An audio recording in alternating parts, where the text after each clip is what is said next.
出现了一个牲口。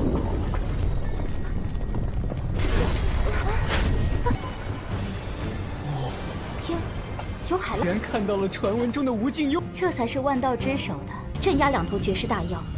虽然生死，却凭现在的道宗都如此有气势。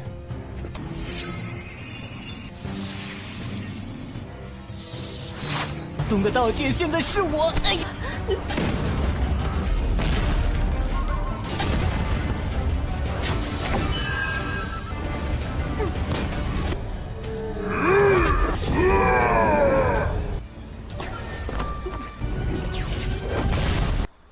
刚才那不死天狼。 Welcome back to KD Universe. Kita bakal melanjutkan salah satu tonghua terkocak yaitu Babang Wuzhou, First Son in Law Vanguard of All Time atau Wing San Qian Tao.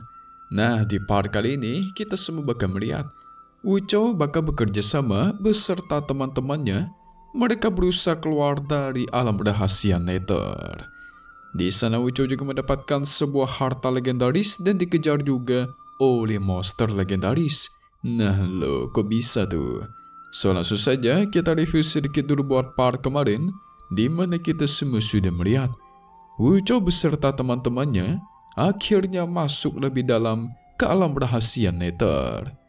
Gak lama dari itu, tiba-tiba muncullah sebuah cahaya merah di sekeliling mereka guys. Yuffie menyaksikan itu auto bergegas, mengeluarkan kekuatannya dan menghabisi para monster cahaya merah itu. Tetapi apa yang terjadi?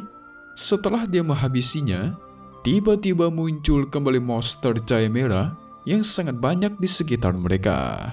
Tetapi Yuffie tidak takut, dia langsung menggunakan kekuatannya, berhasil menghabisi semua monster itu.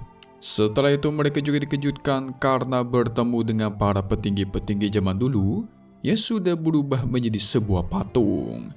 Parahnya lagi, patung-patung itu berubah menjadi monster cahaya hijau yang sangat kuat. Alhasil mereka pun ingin segera kabur dari sana. Wuzhou menggunakan kekuatan mangkuk reinkarnasinya melindungi teman-temannya dan menghabisi sang monster cahaya hijau. Dan ternyata setelah monster itu dihabisi, muncul sebuah darah origin guys. Membuat Yao Yao dan Yu Feng auto terkejut, dan kita pun masuk ke intro ya guys.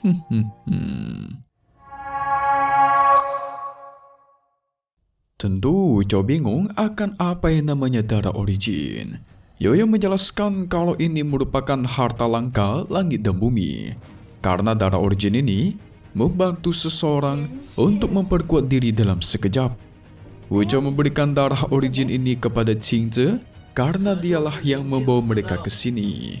Yoyo setuju akan hal itu karena tanpa Qingze, mereka nggak bakal bisa mendapatkan kesempatan mendapatkan darah origin. Yuffie menyarankan agar menghabisi semua cahaya hijau yang ada di hadapan mereka, karena pasti mereka bisa mendapatkan lebih banyak darah origin. Qingze juga langsung menyerap darah origin itu untuk memperkuat diri. Alhasil kultivasinya meningkat dari tingkat 4 ke tingkat 5. Tentu membuat Wuzhou terkejut. Dia juga menjadi semakin bersemangat untuk mendapatkan darah origin kembali. Tidak lupa karena teman-temannya ini tidak memiliki kekuatan darah, Wuzhou pun mencoba mentransferkan kekuatan darah miliknya kepada mereka guys.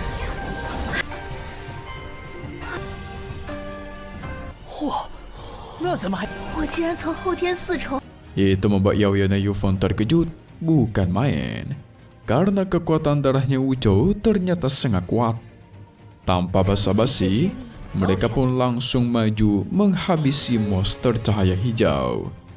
Dengan sekali tebasan menggunakan teknik pembelah langit, Wuzhou langsung menghabisi beberapa monster sekaligus. Sekarang teman-temannya juga sudah bisa mengalahkan monster-monster cahaya hijau. Mereka masing-masing menggunakan teknik pamungkasnya guys, dan berhasil mengalahkan para monster. Akan tetapi tiba-tiba monster cahaya hijau itu muncul dengan jumlah yang lebih banyak. Tanpa basa-basi, Wuzhou memadatkan kekuatannya menghabisi semua monster itu dalam sekejap. 周的气血之力，走果然。Alhasil mereka mendapatkan banyak sekali darah origin. Segera mereka berkumpul membagi darah origin itu secara merata. Tetapi Wu Zhou mengambil beberapa darah origin lebih banyak. Yu Feng gak terima guys, karena menurutnya tindakannya tidak adil. Tetapi Wu Zhou menegaskan kalau dia sudah banyak menggunakan kekuatannya untuk menghabisi para monster cahaya hijau. Jadi dia memerlukan lebih banyak darah origin yang cukup banyak untuk memulihkan kekuatannya. Yao Yao mendengarnya setuju guys. Dia menenangkan Yu Feng agar tidak ribut. Apalagi darah origin ini sangat efektif buat si Wu Zhou. Pada akhirnya Yu Feng pun setuju. Tetapi dia menganggap Wu Zhou berhutang budi dan harus membayarnya di pavilion Yushan nanti. 3颗，你1颗，我2颗，你1颗，我1颗。 Wu Zhou sebenarnya nggak setuju guys. Tapi dia menyarankan untuk berpindah tempat dulu. Apalagi pavilion Yushan sekarang sudah menjadi tempat incaran sang ayah mertua guys. Kalau kalian ingat ya, setiap si Wu Zhou mau pergi ke sana, dia tuh pasti diciduk oleh si ayah mertua. Makanya Wu Zhou menyarankan agar bertemu di tempat lain saja. Tidak lama dari itu, tiba-tiba tempat itu pun bergetar seperti seakan-akan terjadi gempa besar. Salah satu tembok di sana pun terbuka dan ada pintu misterius. Karena penasaran, mereka bergegas mengecek apa yang ada di dalam. Dan ternyata mereka sampai di sebuah tempat legendaris yang bernama Laut Dalam Tidak 出 Berujung. 现了一个深口，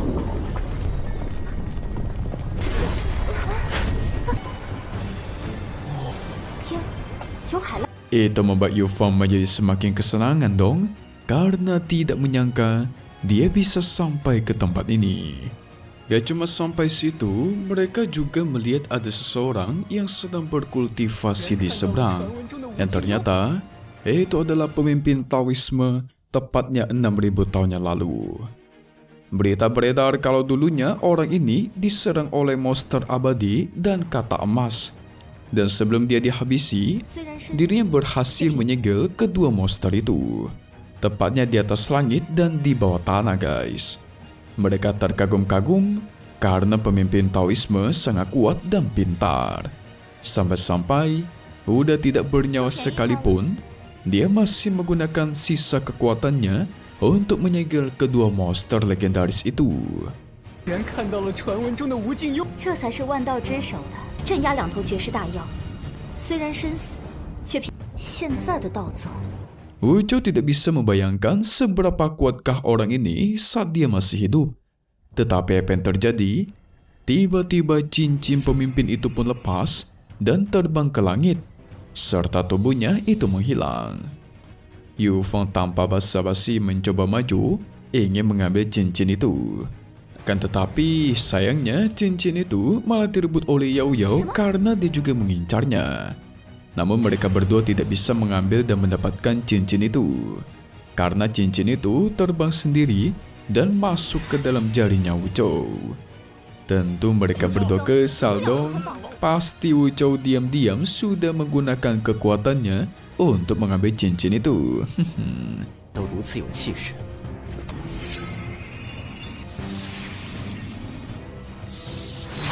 宗的道界现在是我。 Namun pada saat mereka asik berdebat soal cincin itu, Qingce tidak ketakutan karena bulan yang ada di hadapan mereka bertambah besar dan mulai mendekat. Tidak lama dari itu, dari dalam bulan muncul seekor monster serigala yang sungguh besar dan kuat guys. Sampai-sampai dia bisa membuat batu-batuan meteor yang terjatuh di sekitar Wu Zhou beserta teman-temannya. Alhasil itu membuat mereka semua panik, menyuruh Qingce segera membuka portal teleportasi. Tetapi dia tidak bisa melakukan hal itu karena terlalu banyak gangguan. Wu Zhou menggunakan mangkuk reinkarnasinya membentuk sebuah pelindung di sekitar mereka. Karena pelindung itu sangat kuat, Qingce menjadi yakin. Dia segera membuka portal teleportasinya.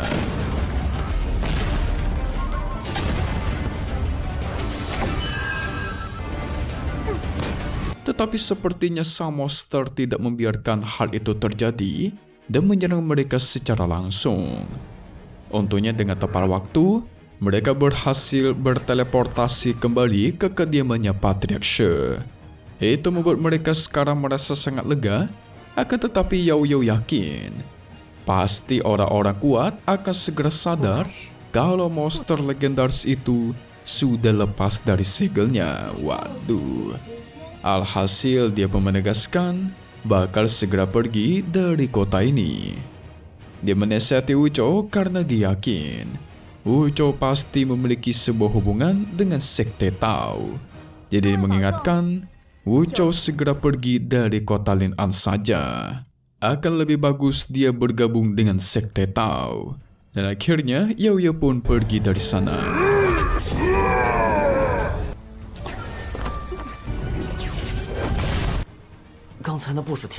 Setelah itu Wuchou bingung kenapa Yu Feng tidak segera pergi seperti si Yao Yao. Yang ternyata Yu Feng nggak peduli guys sama monster legendaris itu. Dia malah sibuk ingin mencari tempat buat minum-minum. Yu Feng ini mah tipe enjoy life guys, nikmatin hidup banget. Alhasil dia pun pergi dari sana. Wuchou penasaran akan apa yang bakal dilakukan Qingzi sekarang. Tapi si Qingzi itu malah menggoda-goda Wuchou karena sekarang dia sudah tidak memiliki tempat tinggal. Bener juga ya. Kediaman keluarga She yang sempat jadi tempat tinggalnya si Qingzi sekarang udah diambil alih sama Wuchou. Karena merasa kasihan, Wuchou menyuruhnya agar tetap tinggal di kediamannya dan mengancamnya agar jangan pernah menggunakan ilusi apapun.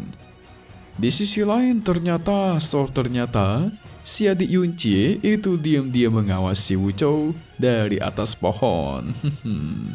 Dia berniat agar memberitahukan hal ini kepada kakaknya guys. Wadidaw, monster legendaris sudah lepas dari segelnya nih. Kayaknya nanti bakal ada pertarungan atau perang besar dalam menyegel monster itu. Dan apakah rencana Wuchou di masa depan? Cuman yang paling dipenasarankan adalah cincin legendaris seorang kultivator legendaris 6000 tahun yang lalu. Apa isinya guys? 我已经无家可归了，我偏不。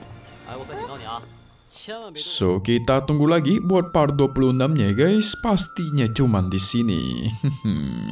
Thank you buat kalian semua udah nonton dan selalu support channel Mimin. Semoga kalian semua sehat selalu ya. Mimin pamit undur diri dulu.